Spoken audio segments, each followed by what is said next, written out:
Well, let's see what 2024 has in store for us then.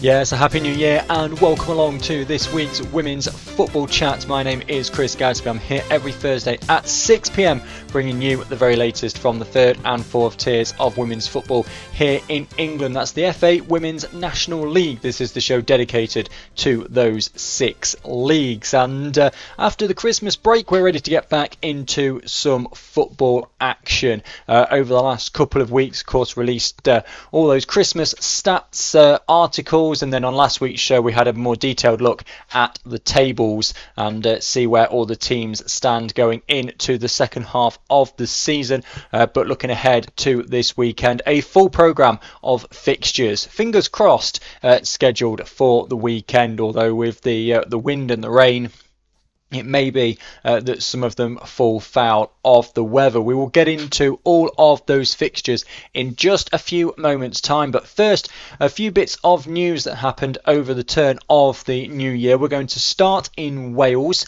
and that is with the news from Cardiff City Ladies that Gemma Donnelly's contract as first team manager has been terminated.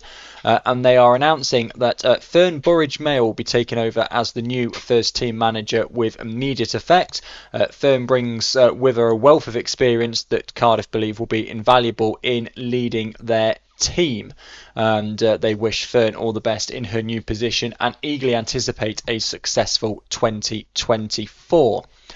That's news out of Wales. News in the media as well. We have seen the merger now of 2 women's football sites, one of which I have worked with before, to create a merged entity with over 120 contributors on 4 continents. That is the merger of Impetus and Since 71 to become Impetus 71. It was born from a collaboration, as I said, between Impetus and Since 71 women's football websites, both launched with the same mission of promoting the women's game and sharing stories that were not being told in the mainstream media. And they were both nominated for Women's Football Platform of the Year by On Her Side, which was won by Impetus. So Since 71 launched in the summer of 2018 by Stuart Barker. It's again somebody who I've worked with in the past. And he started his in 2018, and then a year later Impetus was launched in September 2019 with a board of 7 volunteers and has over 100 volunteer writers, photographers, TikTok creators, etc. Over 60% of the team are female. They've won awards as well, and they attract readers from all around the world, because they cover leagues all around the world, not just here in the UK. So it's a merger of 2 of the most respected women's football websites, and can only be good things for the game. So it'll be interesting to see what they do over the course of the next year or so.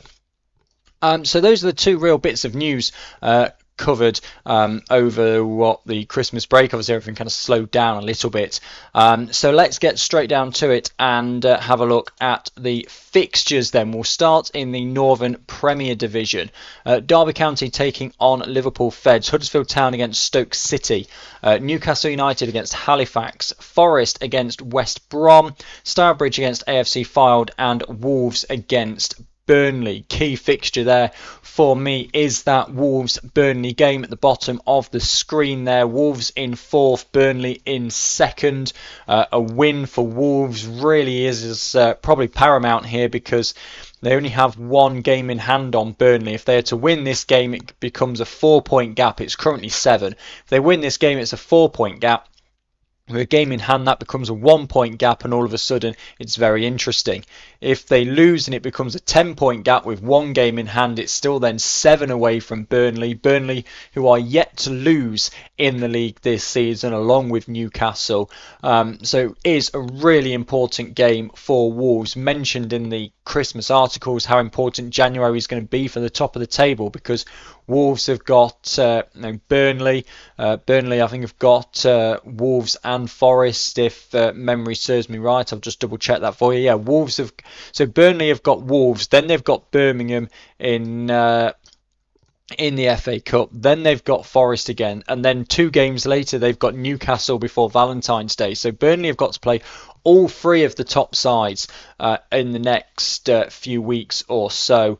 Wolves have got Burnley and then Newcastle before Valentine's Day as well. So it is just a really important month for all of the sides involved. Newcastle then have got Forest, Wolves and Burnley. So they really are playing all the teams around them. Obviously, by process of elimination there, you've got Forest playing Newcastle and Burnley as well. January and February could well decide this season, or at least knock 2 of the 4 teams out of the title race. Down towards the bottom, you're looking at FAWNL away at Stourbridge. FAWNL yet to win this season, so Stourbridge looking to create even more distance between themselves and the bottom 2. It's already at 9 points. You feel another win, particularly if Huddersfield aren't able to take anything from their home game against Stoke. You would feel if they could increase Stourbridge that gap to 12 points, that is probably going to be enough if it isn't already.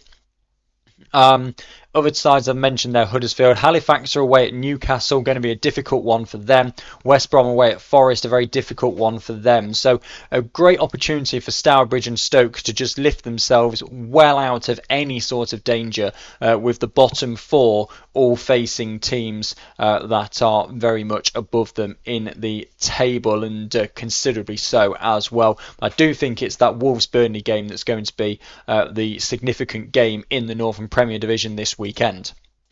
Let's go through to the Southern Premier Division then. So Billericay Town against Portsmouth, Cardiff City against London Bees, Cheltenham Town against Rugby Borough, Ipswich against Oxford, MK Dons against #United, and Plymouth Argyle against Chatham Town.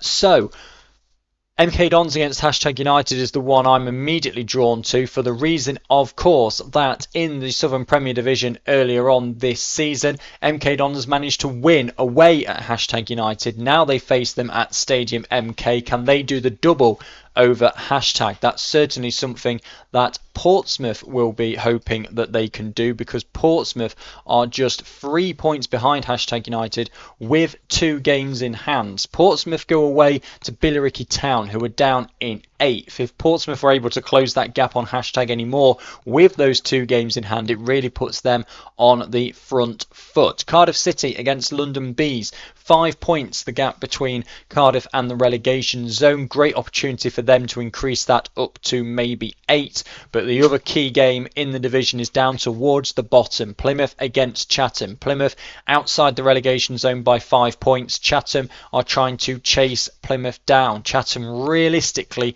do need a win in this game against Plymouth, you feel, because they're already yet to win this season. They've got 4 draws for their 4 points. And they've played 11 games, which is 1 more than Plymouth. They cannot afford to lose any more ground to these teams that they are chasing. Towards the top end, Ipswich against Oxford, 2 of the teams that have only played 9 games so far this season. Ipswich, if they can win this game, have the opportunity to really keep the pressure on.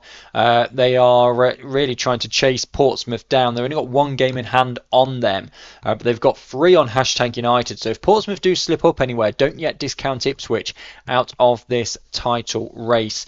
And Rugby Borough away at Cheltenham. Cheltenham in mid-table, ticking along quite nicely, but Rugby, again, another side really trying to keep the pressure on those top 2 who are starting to get themselves a little bit of a gap over the rest of the field. Portsmouth 6 clear of Rugby with a game in hand, so they are starting to just edge themselves away from everybody else. Let's go through into Division 1 Midlands then, into Tier 4. Bournemouth St Michael's against Peterborough United, Leafield Athletic against Lincoln City, Loughborough Lightning take on Solihull Moors, Notts County against Sporting Cowser, Sutton Coldfield Town against Sheffield, and Leek Town against Northampton Town. So, battle at the top here then, Bournemouth St Michael's in third, Peterborough United in second, towards the top of the table, really.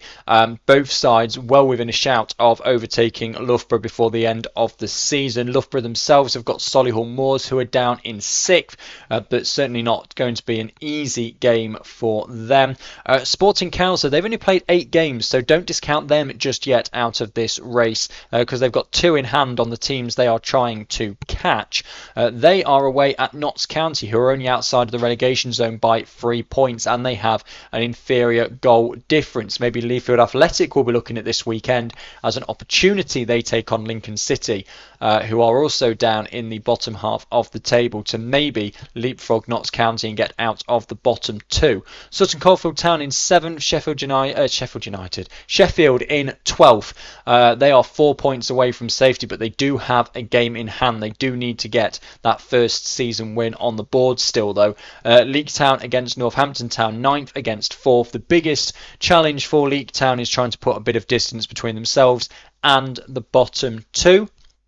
They could find themselves in the relegation zone after Sunday, but they would require a couple of other results to go against them and to pick up nothing themselves. But certainly it's that game at the top of the screen there, Bournemouth St Michael's against Peterborough United, which seems to be the key fixture in Division 1 Midlands this weekend. It was good for Loughborough in the sense that one or both of those sides are definitely going to drop some points and just ease the pressure ever so slightly on Loughborough. Division 1 North then, Barnsley against Chester Street Town, Leeds United against Doncaster Rovers Bells, Middlesbrough against Hull City, Norton Stockton Ancients against FC United of Manchester, Stockport County take on Durham Sestra, and York City face Chorley. So Barnsley in first against Chester Street Town in 11th. You would expect Barnsley to take all 3 points from that one. It's that game in the middle there, Middlesbrough against Hull City, third against second at the Map Group UK Stadium. That is the game really, again, that's key this weekend in Division 1 North, particularly in the title race. Down towards the bottom, Norton Stockton Ancients in 10th against FC United of Manchester in 12th.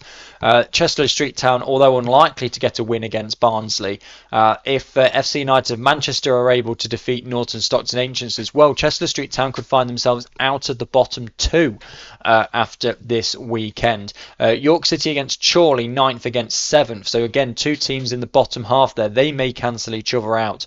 We'll have to wait and see on that. Stockport County in 4th, Durham Sestra in 6th. Stockport 7 points away, and they've played a game more. It's a tall order for them to mount a challenge. You'd think they'd have to be pretty perfect in the second half of the season, but you can't be perfect unless you win your first. And finally, Leeds United against Doncaster Rovers Bells. Again, 2 mid-table sides. Doncaster ever so slightly looking over their shoulders, but they've got a game in hand over the likes of Norton and 2 over FC United of Manchester. So probably not going to cause too many problems for Doncaster. Division 1 South East then. 2 leagues to go. AFC Sudbury against Ashford Town, Cambridge City against Actonians, Chesham United against Worthing, Haywards Heath Town against Cambridge United, London Seaward take on Norwich City, and Queen's Park Rangers take on Wimbledon. So fourth against first down at the bottom there, QPR against Wimbledon. QPR, of course, only 6 points back. It is so tight, the top of the Division 1 South East, and they've all played the same number of games, which makes it far easier at the exact halfway point of the season to see exactly where they are. Wimbledon, of course, top of the league, only on goal difference at the moment. Norwich away at London Seaward is not going to be too easy. Worthing away at Chesham United, you would fancy them in that one, but it is not even necessarily a two-horse race, particularly because Worthing and Queen's Park Rangers, if you imagine Queen's Park Rangers taking the victory against Wimbledon, it's then only a 3-point gap between those two, and at halfway through the season, still plenty of opportunity. Everybody's dropped plenty of points so far this season. They can do it again in the second half, particularly when the pressure are on those games. They've all got to play each other again. It's going to be very interesting in the second half of the season. Probably one of the more interesting leagues because you've got a four-way fight for the top and a four-way fight, you could kind of call it five at a stretch, to avoid relegation. Haywards Heath Town against Cambridge United is this weekend. Cambridge United up in 5th though. Then you've got Cambridge City against Actonians. Actonians the ones that are just outside. They're 5 points away from the relegation zone. If they can get a victory against Cambridge City, you fancy they might be okay. Cheshire United, as I've said, are playing Worthing. And AFC Sudbury have got Ashford Town. Ashford Town are in 6th, but with Haywards Heath Town with a game in hand as well, don't forget, but on 3 points. Cambridge City on 6, Sudbury on 6, Cheshire United on 6. It's tight at the top and the bottom in Division 1 South East, and you feel that is probably the where the interest is going to be really in the FAW, and obviously all the leagues are going to get interesting, but this one with so many sides. If you look at the other leagues, there are some sides already where you go, well, they're too far away from the top, but they're not going to get dragged into a relegation fight. They're kind of just playing the season out already. Whereas in Division 1 South East, there's only a couple of teams, maybe Cambridge United and Ashford, really, that London Seawood as well, that are kind of in no man's land in the middle. And even if you take into account Ashford's game in hand, they could win that, get on to 20 points, and then you're only a couple of points away from 3rd, and you go, well, maybe we could be in the conversation as well come kind of March time. So that's a really interesting one to keep an eye on. So I think Division 1 South East probably one of the hardest leagues to predict, which I've proven in Predictor League. Get onto that in a moment as well. And but also just one of the most interesting ones on the pitch. Finally then, Division 1 South West. Abingdon United against Portishead Town, Bridgewater United against AFC Bournemouth, Keynsham Town against Southampton Women, Moneyfields against Torquay United, Chelsea against Maidenhead United, and Swindon Town against Exeter City. Again, top of the table, Swindon Town against Exeter City. That's 3rd against 2nd. Exeter perfect so far this season. Can Swindon disrupt that? Bournemouth have got to go away to Bridgewater United, who are down in 6th. Both of those sides, of course, Bournemouth and Exeter, maintaining a 100% record so far this season. Moneyfields in 4th. They are not necessarily out of the conversation yet, but they just need to be ready for when Bournemouth and Exeter do drop points. They have got Torquay United, who are down in the relegation zone. Chelsea have got Maidenhead United. That's 12th against 8th. Chelsea, of course, still looking for a point this season. And Keynsham Town against Southampton Women, 7th against 10th. So plenty of games with teams down towards the bottom there taking on each other. So it's not going to be too much of kind of top versus bottom this weekend. Say Bournemouth are playing Bridgewater. That's a top half game. Then you've got Swindon Exeter, top half game. Abingdon against Portishead is 5th against 9th. It's not one of the teams right down towards the bottom. Moneyfields against Torquay. It's Moneyfields you would definitely fancy in that game. Keynsham, of course, have only played 8 games all season. Southampton Women have only played 7. So when you're looking at the relegation battle at the bottom, Chelsea no points, Torquay 4, Southampton Women 5, but they've got 3 games in hand. Then you're looking at Portishead on 7. So it's Southampton Women are probably not exactly where they need to be in terms of the league standings. Now, they are 8 points away from Keynsham in 7th, and they've only got 1 game in hand on them.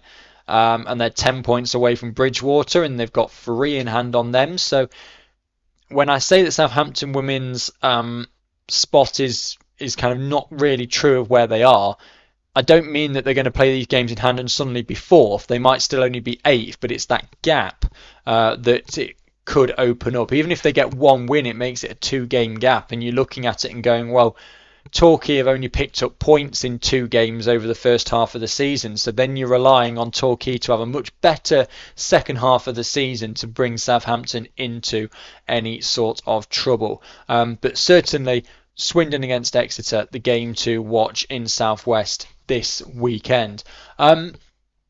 So, of course, with no results to go through, that will about do it for this week's Women's Football Chat. Predictor League, I will have updated all of the fixtures for this weekend by the time this show goes out.